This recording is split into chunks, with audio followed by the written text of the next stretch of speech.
할렐루야. 오늘 추수감사의 주일, 하나님께서 우리 가운데 풍성한 은혜 부어주신 것 기억하는 복된 절기가 될 줄로 믿습니다.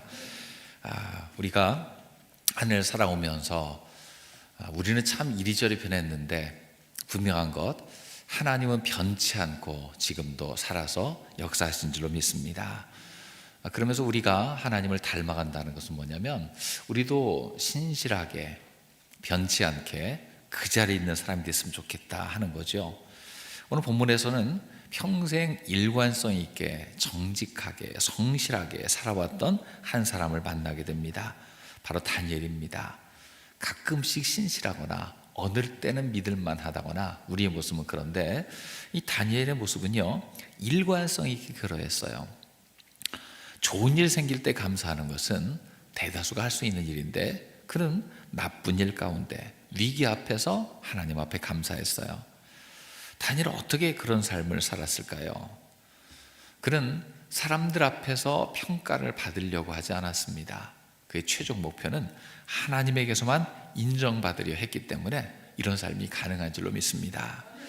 참, 어떻게 보면 역설적으로 이런 삶이 더 심플하고 우리가 따라가기 오히려 좋을 수도 있어요. 왜 그렇습니까? 사람들에게 인정받으려고 한다면 어떻습니까? 우리가 대하는 사람들은 굉장히 많아요. 그 사람들은 각각 개성과 인격과 기대가 다 다릅니다. 변덕스러운 사람도 있고, 좀 믿을 만한 사람도 있고, 까다로운 사람도 있고. 근데 그 많은 사람들에게 각각 다 맞춰주려고 한다면 참 힘들게 살 수밖에 없어요. 늘 눈치 보며 살게 되죠. 근데 하나님께만 인정받는다라고 할 때에, 하나님 어떤 분입니까? 어제나 오늘이나 영원토록 변함없는 분이고, 일관성 있는 분이고, 선하신 분이고, 좋으신 분입니다. 그렇다면 그 하나님 기준, 하나님의 시각, 그 손길에 맞춰 살아가는 것이 오히려 더 좋을 수 있죠. 편할 수 있습니다. 근데 문제는 그게 잘 안 돼요. 왜 그렇습니까? 당장 눈앞에는 사람이 보이고 하나님은 보이지 않거든요. 그런데 보면 이 다니엘은 항상 하나님이 계시는 것을 깨달았습니다. 눈에 보이는 사람보다 보이지 않는 하나님을 더 의지했습니다. 그랬기에 그의 신실한 삶과 그의 감사가 나올 수 있었죠. 오늘은 그 다니엘의 삶의 비밀을 함께 따라가 보고자 합니다. 먼저 그가 신실하게 살아가는 삶에서 위기를 만났던 것을 우리는 알게 돼요. 우리는 주위에서 믿을 만한 사람, 신실한 사람을 찾아다닙니다. 그런 사람들을 보면요, 되게 도덕성이 높고 올바른 성품을 가진 사람이에요. 교활함이나 위선이 없고 투명한 사람입니다. 근데 그런 사람 찾기가 쉽지가 않다는 거예요. 이 시대 자체가 도덕성의 위기를 만난 시대이기 때문에 그래요. 여러 해 전에 그 여론조사 한 게 하나 있는데, 제임스 피터라는 사람이 익명성을 보장한 가운데 미국 사람들의 여러 가지 요소들을 조사를 했었어요. 광범위한 여론조사를 했습니다. 그래서 나온 책이 미국이 진실을 말한다, 이런 책을, 미국이 진실을 말한 날인가요? 그런 책을 쓴 적이 있어요. 그것이 한번 보도가 되었는데, 그 내용이 참 재밌습니다. 그 여론조사 결과 미국민의 13%만이 10계명을 옳다고 여긴답니다. 91% 이상이 일터나 집에서 정기적으로 거짓말을 하고 있다라고 답했습니다. 그중에 특이한 질문이 하나 있었어요. 만약 $10,000,000를 준다면 어디까지 할 수 있습니까? 그런 질문이 있었다는 거예요. 이 $10,000,000가 우리나라로 환산하면 한 100억이 조금 넘죠. 그런데 $10,000,000를 준다면 뭐까지 할 수 있나 했을 때에 25% 정도가 나는 가족도 버릴 수 있습니다 그랬어요. 23%는 한 주간 내 몸을 팔 수도 있어요 그랬어요. 그 중에 7%는 모르는 사람을 죽일 수도 있어요 그렇게 했어요. 미국 사람 100명이 모여있으면 그 중에 7명은 큰 돈만 주면 살인자도 될 수 있다는 겁니다. 근데 그리스도인들 어떻습니까? 이 통계를 보면 비기독교인과의 사이에서 그렇게 큰 차이가 없는 걸로 나왔어요. 우리 세상이 지는 어떻습니까? 살면서 도덕이나 인격은 잠시 무시하고 사는 것이 지혜라 주장합니다. 하지만 정말로 그렇게 되면 우리의 삶 속에 어마어마한 위기가 다가옵니다. 어떤 직업이건 무슨 일을 하건 도덕이나 혹은 그 인격을 무시한다면요, 그 요소가 부족해진다면 큰일이 날 겁니다. 의사에게 윤리가 없으면 어떻게 됩니까? 의사는 남보다 더 고도의 살인자가 될 수 있을 겁니다. 변호사에게 이런 윤리가 없으면 어떻게 됩니까? 알고 있는 지식과 법률 지식을 이용해서 자기 이익을 취하고 또한 정의와는 반대되는 방향으로 나갈 수 있을 겁니다. 이런 문제는 과거나 지금이나 동일한 문제예요. 신실한 사람이 희귀한 만큼 발견하면 소중한 거죠. 오늘 본문의 다니엘 시대도 그랬습니다. 당시 분위기는 어땠습니까? 오늘 다니엘서 6장 2절은요 그 시대를 향해서 이렇게 얘기하고 있어요. 같이 읽어보겠습니다.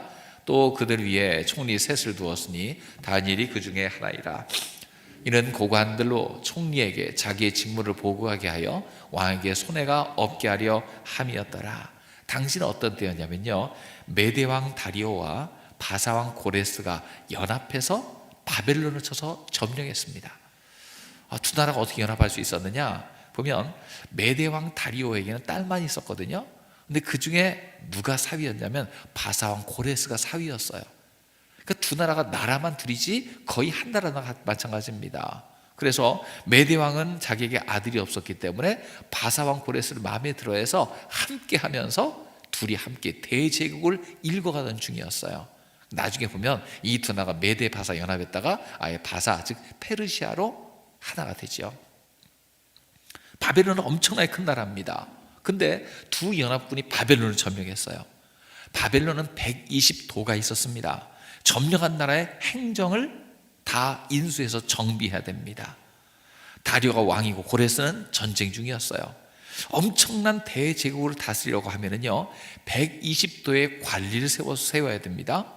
그리고 이 왕은 그 위에 총리 3명을 세웠습니다. 그 중에 한 사람이 다니엘이었다는 거예요. 그리고 총리의 임무는 무엇입니까? 120도를 다스리며 왕에게 손해가 없도록 하게 돼야 했다. 그렇게 나와 있어요. 성경을 읽을 때도 행간을 읽으면 참 좋은데요, 왕에게 손해가 없도록 하려 했다라는 것은 무엇을 이야기합니까? 당시 나라가 바뀌는 혼란한 전국을 틈타서 세금과 공물을 보내지 않고 떼먹는 등 행정 공백과 비리가 상당히 있었다는 증거예요. 과거는 좀 비슷하죠. 권력 말기, 새로운 권력이 드러날 때, 아직 장악을 못했을 때 거기서 국고가 축나고 재정에 문제가 생길 우려가 있었다는 거예요.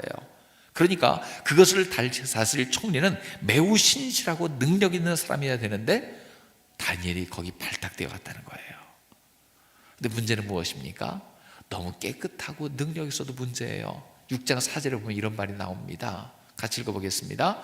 이에 총리들과 고관들이 이 국사에 대하여 다니엘을 고발할 근거를 찾고자 하였으나 아무 근거 아무 허물도 찾지 못하였으니 이는 그가 충성되어 아무 그릇됨도 없고 아무 허물도 없음이었더라.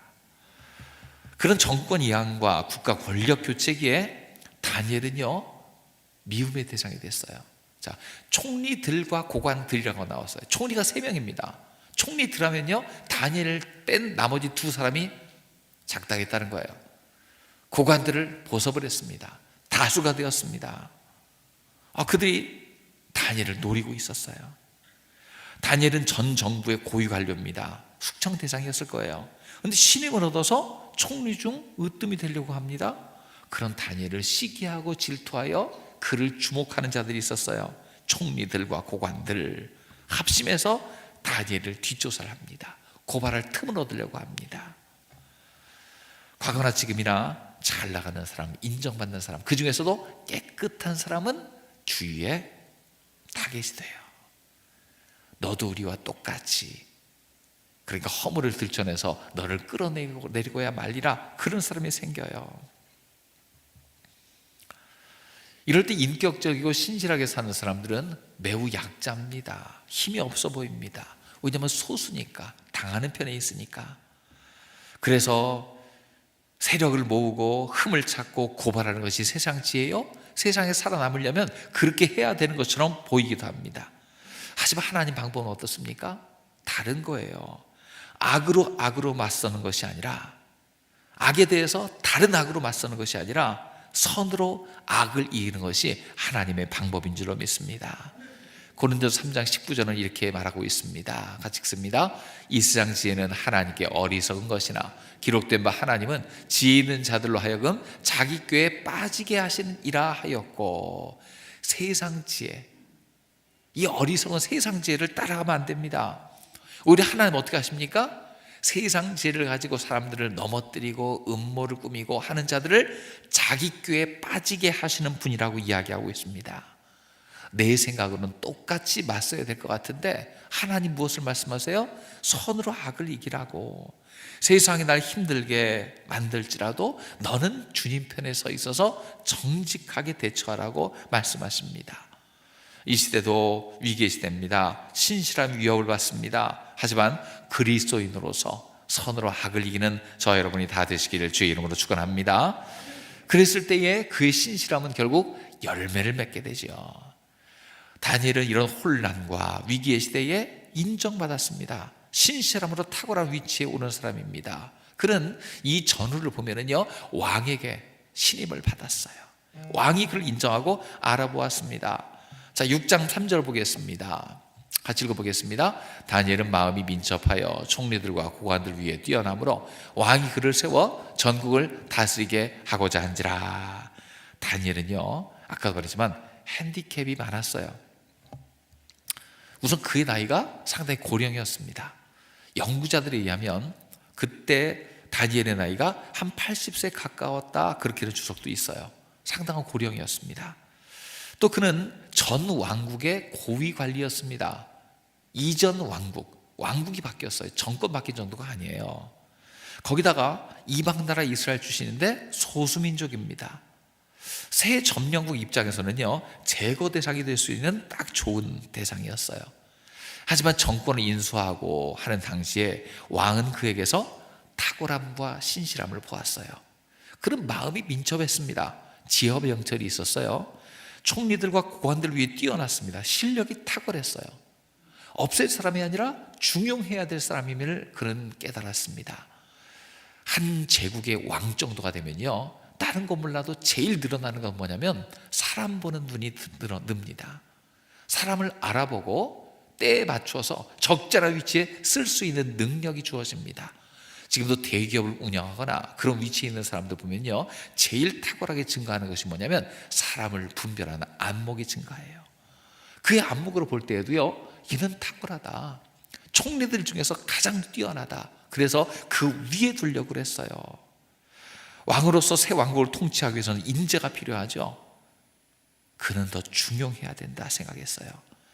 하나님이 나와 함께 하시고 그분이 주신 지혜를 소유하면 우리는 어떤 직장에서도 신임받는 인물이 될 줄로 믿습니다. 오너가 바뀌어도 중용될 줄로 믿습니다. 시대가 바뀌어도 발탁될 줄로 믿습니다.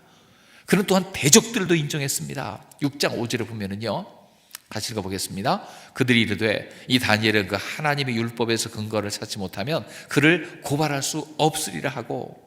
이 현대어 번역은 어떻게 나와 있냐면요, 종교적인 사건을 조작하기 전까지는 이 다니엘에게서 어떤 틈도 찾아낼 수 없을 것이다, 그렇게 나와 있어요. 함정을 파지 않으면, 그 함정도 그의 종교의 문제로 함정을 파지 않으면 다룰 수 없을 거다 생각한 거예요. 사람들을 동원해서 신상을 다 털었어도 아무 허물이 없습니다. 그릇됨도 없습니다. 정말로 충성됩니다. 다니엘의 약점 잡기를 실패했어요. 단 한 가지 생각한 것이 그는 유대인이고 하나님을 섬기는 사람인데 그 믿음이 너무 좋아서 그것을 이용할 방법은 없을까 생각했습니다. 그 밖에 건 소용없었거든요. 그들이 악한 의도를 가지고 다니엘을 모해하려고 해서 그렇지, 그는 대적들도 두 손 두 발 다 들 만큼 정직하고 신실한 사람이었는 줄 믿습니다. 아마 그들이 선한 의도를 가지고 저 사람이 왜 이렇게 탁월할까 하고 조사했으면요, 실력도 실력이지만 그건 영성에서 나오는 거구나 깨달았을 거예요. 하나님의 자녀로서 인격적으로 도덕적인 흠이 없도록 자신을 돌아봐야 될 줄로 믿습니다. 그래서 보면 그는 대적들로 하여금 다니엘을 해치기 위해서 그들은 성경을 공부했을 겁니다. 그렇게 생각 안 드십니까? 그의 종교 아니면 흠을 잡아낼 수 없으리라 열심히 성경을 연구하다 보니까 우상을 섬기지 말라. 보니까 매일 기도해요. 이걸로 올무를 찾아야 되겠다. 전 그 생각을 해요. 선한 의도를 가지고 다니엘이 연구했으면 그들은 하나님 믿고 의지하는 구원받는 자들이 되었을지도 모릅니다. 악한 의도를 갖고 성경을 연구하니까 그 생명에 이르는 성경을 죽음의 의도로 썼거든요. 결국 하나님이 심판하시는 거죠. 하나님도 그걸 인정하신 것 같습니다. 악한 대적들이 30일 동안 기간을 정해서 왕만 신처럼 받들고 그렇지 않는 자는 죽이리라, 이상한 법을 만들었어요. 다니엘은 다 알았습니다. 들었습니다. 그러면 그거를 피하기 위해서 어떻게 해야 됩니까? 30일 동안만 모르는 척하면 돼요. 달리 행동하면 돼요.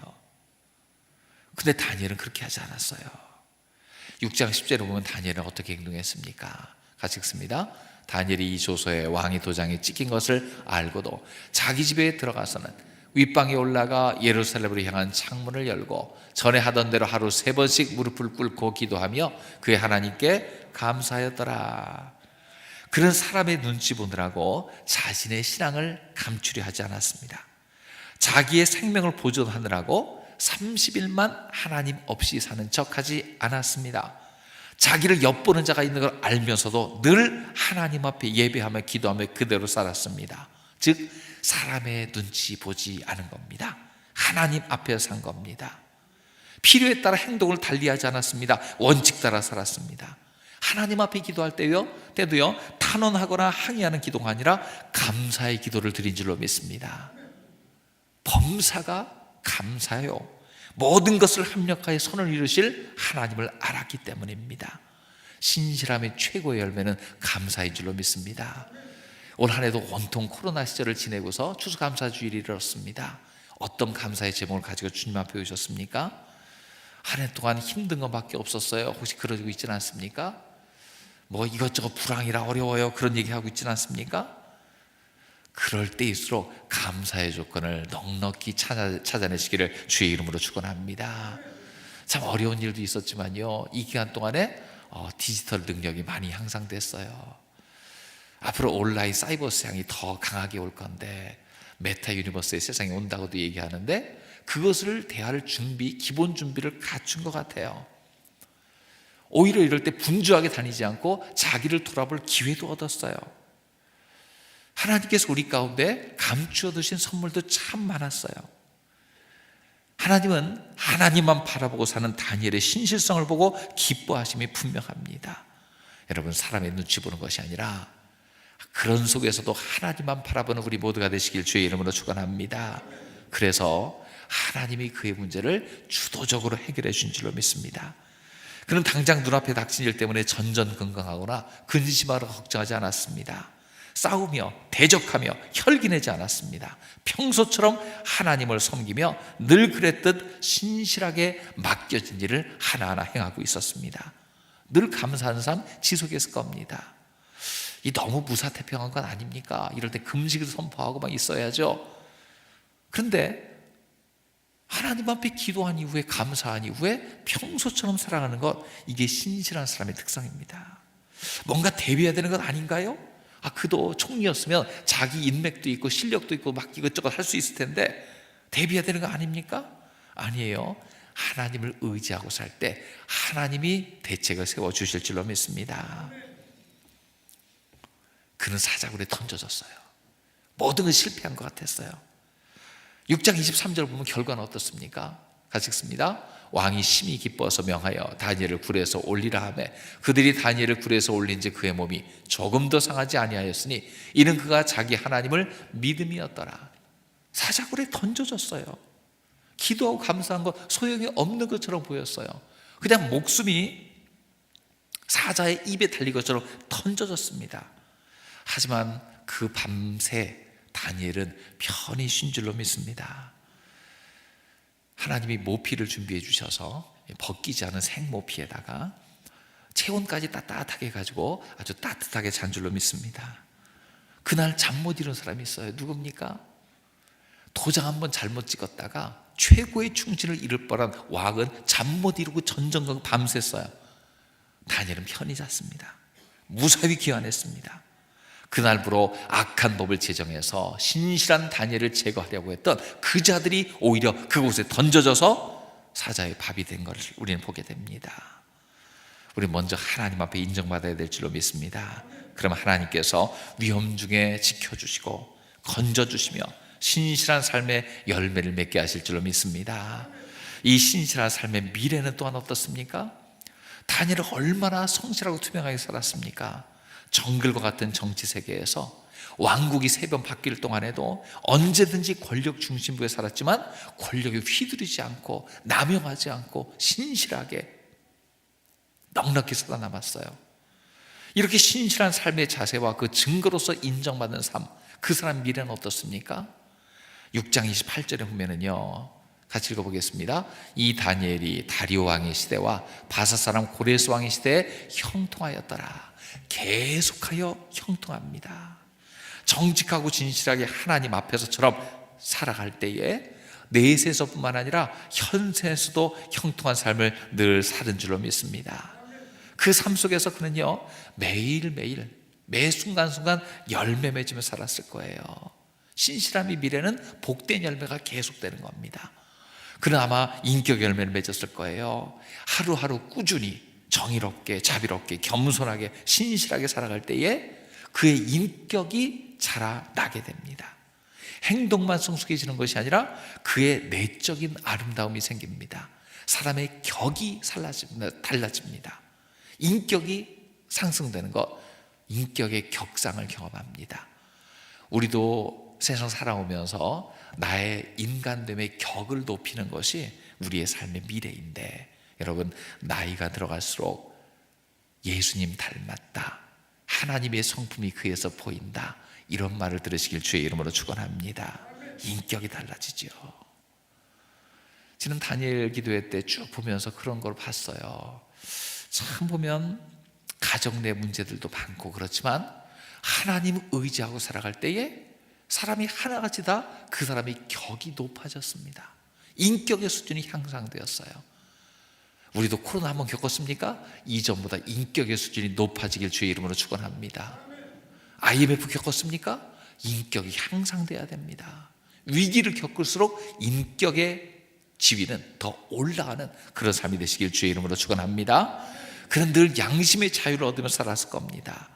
죄를 지은 후에 죄책감 가운데 쌓여있는 사람은요, 그게 얼마나 아픈지를 알아요.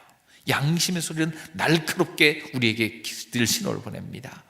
하지만 늘 옳은 일을 할 때, 하나님과 친밀하게 살 때에 양심에 꺼리낌이 없어요.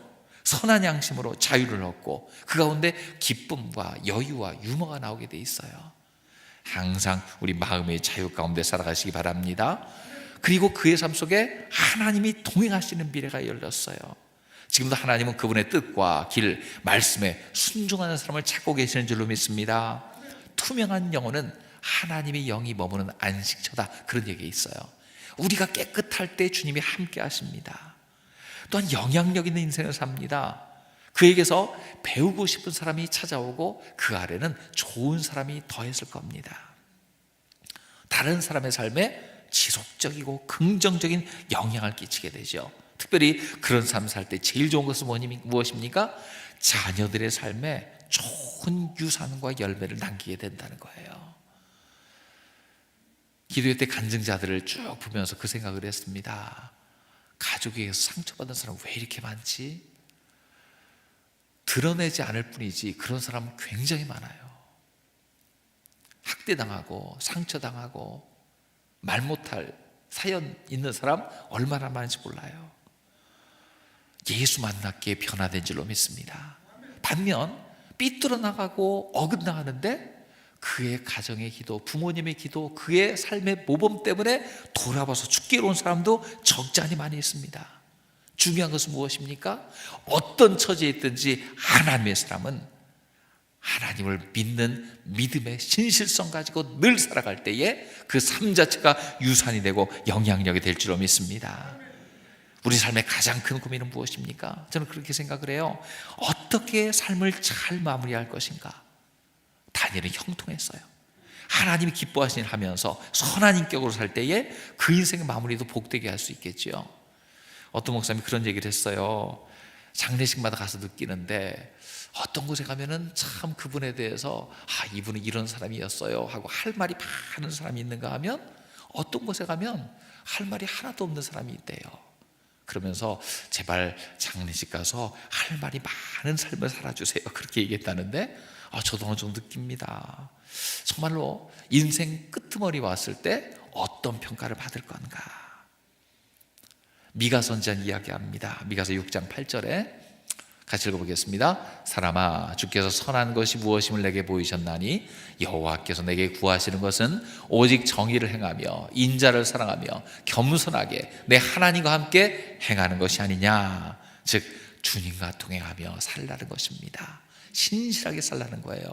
어마어마한 일을 하거나 남들이 막 놀랄 만큼 헌금을 하는 게 아닙니다. 불가능한 일에 도전하라는 것이 아닙니다. 매일매일 정의와 인자와 겸손, 주님과 동행하며 살아라 그렇게 이야기하고 있죠. 여러분, 세상 사람과 비교할 것이 아닙니다. 하나님의 사람은 늘 하나님 앞에서 내 믿음의 분량대로 충성을 하며 신실하게 헌신하며 살아갑니다. 그럴 때에 내 인생이 진짜 성공했다, 선한 영향력을 나타냈다, 그의 인격은 정말로 남보다 더 고상한 수준에 있었다, 그런 말을 듣게 되겠죠. 예수님께서 우리 위해서 십자가 지신 것은 바로 이를 위함인 줄로 믿습니다. 구원받을 뿐만 아니라 더 성숙한 열매를 맺고 그 성숙한 열매의 결과로 하나님 앞에 늘 감사하며 그 삶이 대를 잇는 그런 축복의 삶이 우리 가운데 이루어지기를 주의 이름으로 축원합니다.